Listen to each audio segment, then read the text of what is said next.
I'm standing right here in the port of Cenchreae. If you take your Bible, I'd like to show you where I am in Acts chapter 18 and verse 18. This is what it says. Paul still remained a good while. Then he took leave of the brethren and sailed for Syria, and Priscilla and Aquila were with him. He had his hair cut off at Cenchreae, for he had taken a vow. Cenchreae. That's what chapter 18, verse 18 says. Cenchreae was the main port that served Corinth. This is the port that was closest when Paul wanted to sail home, his home church, where he had been launched in his missionary journeys. He's finishing his second missionary journey, which started way back, as we've learned, in chapter 15. And as he finished all that God had done using him, he wanted to go back and tell his home church what they together had accomplished. That's something about missions. It wasn't just Paul, it was Paul backed and supported and prayed for by the church in Antioch. When he gave the report, his wording is fascinating. He said, I want to tell you all that God has done through me. All that God was doing across the ancient world through Paul. You see, God uses people. That's something we learn right here in Cenchreae. God uses surrendered, faithful people that say, I'm here. I'm weak. I'm fearful. I struggle, but I want to serve you.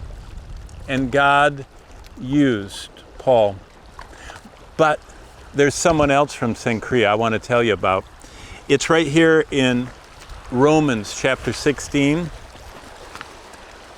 Romans chapter 16.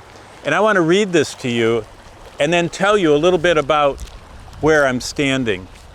Because this is not only an archaeological ruin, as you can see with all of the paraphernalia around, they're just starting to restore this archaeological site. The port of Cenchreae was huge. It went far beyond where I'm standing this way, and all the way in the distance out there, you can see the end of the port, the white rock that's sticking up on the shore. All of that together was this huge port with Roman ships coming and going. But this is what it says in the book of Romans, chapter 16. I commend to you Phoebe, our sister, who was a servant in the church of Cenchreae. You see, Romans 16 was introducing the person that carried the epistle to the church in Rome. And she lived right here in Cenchreae. Her name was Phoebe, and she was given the privilege of carrying the first, and by the way, the only copy of Paul's epistle to the Romans.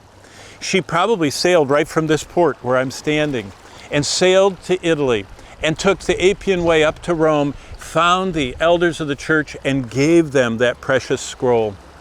Isn't that amazing to think that the only copy of perhaps the most important book of the theological explanation of salvation written by Paul to the Romans, the epistle to Romans, isn't it amazing that that one copy was entrusted to someone from this church to get on a boat and to take? Sometimes we forget the human element of all that God does. But just like I said about Paul a moment ago, God uses surrendered people. Phoebe had to leave home, the Cenchreae home she knew.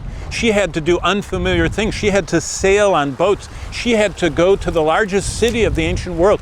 In biblical times, Rome may have had 1 million people. It was a very, very dangerous place. It was a huge place. It was easy to get lost. But Phoebe said, you want me? I'm willing, but you want me to go? Can you imagine that? Phoebe took the most important theological book ever written and probably put it in her bag and went on that dangerous ocean ride and then walked up that huge Roman road. And can you imagine the saints at Rome when Paul said this, verse 2 of Romans 16, that you may receive her in the Lord in a manner worthy of the saints. And as She comes a sister in whatever business she has need of, for indeed she has been a helper of many and of myself also. You see, Phoebe had been a servant of the church. She had proven herself back home. And then when there was a call that someone needed to take this most important epistle all the way to Rome, she said, I'll do it. Do you let women do things like that? I'll do it. I'd like to. And she became part of that galaxy of faithful servants of the Lord who just offered themselves and said, like Priscilla and Aquila, I'll do whatever you want me to do, Lord. I'll take that epistle. I'll serve the church. By the way, do you know what Phoebe's called in the Bible? A deaconess. That's a female deacon. Deacon was one of those, as we saw at Diokos, one of those 8 types of slaves. She was a serving slave of Christ's church. Quick question for each of you. Next time you read Romans, next time your heart is blessed, next time you share the gospel from the book of Romans, think of that faithful woman that made that possible. Paul wrote the epistle right up the road in Corinth, but Phoebe delivered it right from here in Cenchreae. And after it got to Rome, it began to be copied, and copies were sent all over the world. And I have a copy today. Kind of reminds me of this water I'm standing in.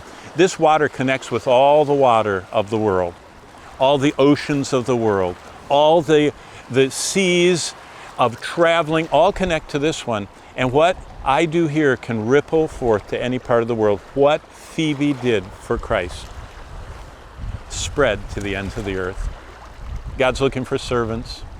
God's looking for people that just say, I'm willing. How do you want to use me? And then he uses them for his glory.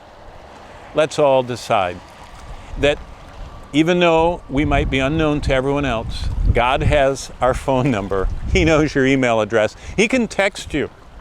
All he's looking for is for you, right where you are today, to say, here I am.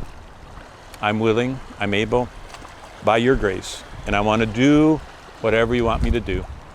There's something only you can do for God that no one else can do. And he's asking you today just to say, yes, I'm willing. What do you want me to do? A lesson from right here on the Aegean Sea, heading into the Mediterranean Sea, right next to biblical Cenchreae, right next to Acts chapter 18, verse 18, comes to us, the book of Romans, and a faithful servant, Phoebe. May God bless your decision to serve him.